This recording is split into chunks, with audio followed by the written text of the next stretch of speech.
Hello everyone, welcome to learner B for class 8। I am Shivani Chauhan. इस video में हम लोग देखेंगे क्लास 8 इंग्लिश की बुक का, जो आपकी सप्लीमेंट्री बुक है ना, इट्स सो हैपेंड, उसका चैप्टर 2 चिल्ड्रन एट वर्क। तो देखिए, इस चैप्टर में हम लोगों को एक बच्चे के बारे में बताया गया है जो कि एक बड़े से शहर में आ जाता है। उसके साथ क्या क्या होता है, तो चिल्ड्रन एट वर्क इसका क्या मतलब है, ये हम इसमें देखेंगे। तो वेलू जो बच्चा था वो 11 साल का था और अपने घर से भागा हुआ एक लड़का था। तो जो वेलू था वो कितने साल का था? वो था 11 साल का, और वो अपने घर से भाग करके आया था और बिना टिकट के वो ट्रेन में चढ़ गया था, क्योंकि उसके पास टिकट खरीदने के लिए पैसे नहीं थे। टिकट कलेक्टर के डब्बे में ना आने से वो बच गया, और वो जब पूरी की पूरी ट्रेन में चढ़ा हुआ था ना, तो उसको पूरे टाइम यही डर लग रहा था कि कहीं टिकट कलेक्टर ना आ जाए, और आ जाएगा तो मतलब उसको डर लग रहा था। बट टिकट कलेक्टर नहीं आया, टीटी नहीं आए, तो इसलिए वो बच गया।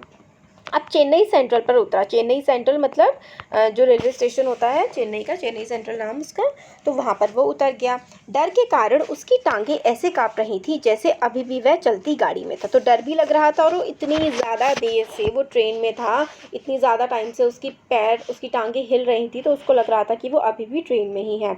अपने छोटे से बंडल को बगल में रखकर, छोटा सा उसके सामान वगैरह जो भी था उसको अपने बगल में दबा लिया अपने, ठीक है, में रखकर वह प्लेटफॉर्म पर लगे एक बेंच पर बैठ गया। प्लेटफॉर्म पर एक बेंच मतलब बेंचेस वगैरह रहती है ना, उस पर जा करके वो बैठ गया।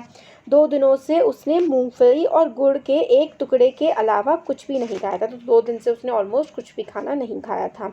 तभी उसे एक लड़की दिखी जो उसी की एज की थी। उस लड़की ने उसका नाम पूछा। तो एक लड़की दिखी उसे, तो वेलू, लड़के का नाम क्या था? वेलू। तो अपनी एज की उसको एक लड़की दिखी, तो उस लड़की ने इस लड़के से इसका नाम पूछा।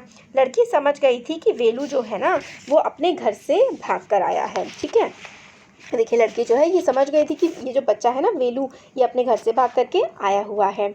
उसने उससे कहा कि वहाँ बैठे बैठे उससे खाना नहीं मिल सकता। वो लड़की कूड़ा बीनती थी। क्या, देखिए रैग ले रखा है ना इसमें, तो कूड़ा बीनने का काम वो लड़की करती थी। तो उसने वेलू से कहा कि यहाँ पर बैठे बैठे तुम्हें खाना नहीं मिलेगा, और उसने अपना थैला उठाया और वहाँ से चलती बनी। ठीक है, अपना थैला उठाया बोल के, और वहाँ से वो चलती बनी। फिर उसके बाद ये देखिए ट्रैफिक में फंस जाती है। देखते हैं कि क्या होता है। वेलू को लगा कि वो लड़की ही उसका एकमात्र सहारा बन सकती है, या एक रे ऑफ होप वो लड़की ही है उसकी, इसलिए वो उसके पीछे पीछे जो है चल दिया। चलते चलते लड़की ने एक घर की तरफ इशारा किया। वेलू ने उसके ऊपर लिखे तमिल में लिखा हुआ था, एक बड़ा सा महल या घर टाइप का था, उसकी तरफ इशारा किया और तमिल में लिखे हुए शब्दों को पढ़ा। ये सेंट्रल जेल है। लड़की ने हंसकर उससे कहा कि वह उस जेल से के अंदर नहीं जाना चाहता तो सावधान रहे, मतलब कि बिल्कुल ध्यान से रहे अगर वो उस जेल के अंदर नहीं जाना चाहता है तो। वेलू ने कहा कि उसने कोई क्राइम या कोई अपराध तो किया नहीं है।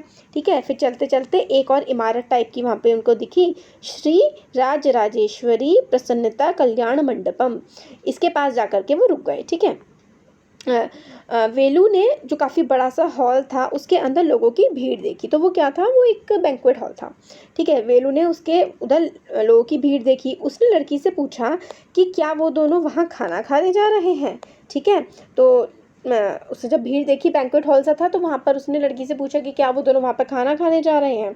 तो लड़की ने उसका मजाक उड़ाया और उसने कहा कि हॉल के पीछे कूड़ेदान है। ठीक है, मतलब हॉल के पीछे कूड़ेदान जो था जहाँ पे कूड़ा फेंक देते हैं, वहाँ पर उसको ले गई। लड़की ने एक दबा हुआ केला उठा करके वेलू को दे दिया। तो देखिए यहाँ पे दबा हुआ सा केला उठा करके, देखिए दबा हुआ सा केला है, उठा करके वेलू को जो है वो लड़की दे रही है। वेलू ने उससे पूछा कि क्या वो जूठन खाएंगे, मतलब इस तरीके का पड़ा हुआ खाना वो लोग खाएंगे। लड़की ने कहा कि वह केवल अनछुआ भोजन ही करती है। ठीक है, उसने उसकी ओर एक वड़ा फेंका। ठीक है, एक वड़ा होता है ना, बन जैसा होता है, वो फेंका। वेलू को इतनी भूख लगी थी कि उसने केला और वड़ा जो है दोनों खा लिए। लड़की को खाने के लिए एक केला ही मिला। ठीक है, वो कूड़े में सुटा करके जो भी खाना बचा रहा था, बेचारे बच्चे वो खा रहे थे। लड़की का नाम जो था जया था, जो बच्ची थी। आधा घंटे बाद वे गंदे नाले के ऊपर बने एक पुल पर गए। गंदा सा नाला था, उसके ऊपर पुल बना हुआ था, उसके ऊपर वो दोनों वहाँ पर चले गए थोड़े टाइम बाद। ठीक है, फिर लोकेलिटी वगैरह पहुँचते हैं। फिर उसने खाना वाना खा लिया था, फिर वो गंदे नाले के ऊपर बने हुए एक पुल पर गए। फिर जया ने इसे बकिंगम झील बताया, मतलब कहा ये बकिंगम झील है, ठीक है। गंदे पानी के पास झोपड़ियों की एक कतार थी, मतलब स्लम का एरिया था वो। ऐसी अजीब सी झोपड़ियाँ जो है वेलू ने पहले कभी भी नहीं देखी थी। वेलू का जो गांव था उसका घर जो है मिट्टी से बने हुए वहाँ पे घर होते थे, और ताड़ का जो पेड़ होता है उसके पत्तों से घर की छत वगैरह बनाई जाती थी। जया ने एक खाली थैला उठाया। उसने वेलू को मतलब बिना जो फीते होते हैं ना, जो आपके उसमें होते हैं लेसेस जो होते हैं, बिना लेसेस का एक जोड़ा जूता और एक थैला और डंडा थमा दिया। मतलब वही कबाड़ इकट्ठा करने के लिए एक थैला दे दिया, एक डंडा दे दिया, एक जूते का वो दे दिया, ठीक है। जया वेलू को बस कचरा बीनने का ही काम दे सकती थी, कि भाई कचरा बीनो, और ये काम दे सकती थी, क्योंकि उस बच्ची को भी सिर्फ वही काम आता था। उसने बताया कि वो कागज़, प्लास्टिक, शीशा, ये सब कागज़ हो गया, प्लास्टिक हो गया, शीशा, ये सब चीज़ें इकट्ठा करते हैं। फिर वह उसे जाम बाज़ार के जग्गू को बेच देते हैं। जाम बाज़ार की जगह है, वहाँ पे कोई जग्गू होगा, वहाँ पे ये सारा कचरा जो है वो लोग बेच जाते हैं। जग्गू उसे किसी फैक्ट्री में बेचता है। वेलू ने सोचा कि वह कूड़ा बीनने के लिए चेन्नई नहीं आया था, पर उसने सोचा कि किसी बेहतर काम के मिलने तक उसे यही काम करना पड़ेगा। फिर उसने सोचा कि मतलब कूड़ा बीनने तो वो नहीं आया था, फिर चेन्नई, उसने सोचा कि जब तक कोई इससे सही काम मिल जाए तब तक मैं यही काम कर लूँ। तो वही चिल्ड्रन नेटवर्क है ना, इसमें वही दिखाया गया है कि एक जो गरीब इंसान है वो किस तरीके से, एक गरीब बच्चे हो या कोई इंसान हो, कोई भी हो, तो वो कैसे अपनी लाइफ गुजारते हैं। कूड़े से उठा करके खाना खाते हैं, और कूड़ा ही बेच करके, कूड़े में से कागज़ और बाकी दूसरी चीज़ें बेच करके ही वो अपना जीवन यापन करते हैं। तो यही हमें इस चैप्टर में बताया गया है। तो हम लोगों को ये सोचना चाहिए कि हमारी लाइफ कितनी अच्छी है। इन बच्चों का एग्जाम्पल देखिए किस तरीके से जीवन जी रहे हैं आप, है ना, कैसी लाइफ ये जी रहे हैं। ऐसे ये तो कहानी है, बट सच्चाई में भी ऐसा बहुत होता है ना। तो हमें अपनी लाइफ की वैल्यू करनी चाहिए, उसकी रिस्पेक्ट करनी चाहिए कि कितना कुछ हमारे पास है, ठीक है। तो कैसा लगा वीडियो ज़रूर बताइए। अच्छा लगा तो वीडियो को लाइक करिए, चैनल को सब्सक्राइब ज़रूर करिए, अपने फ्रेंड्स के साथ शेयर करिए। Thank you.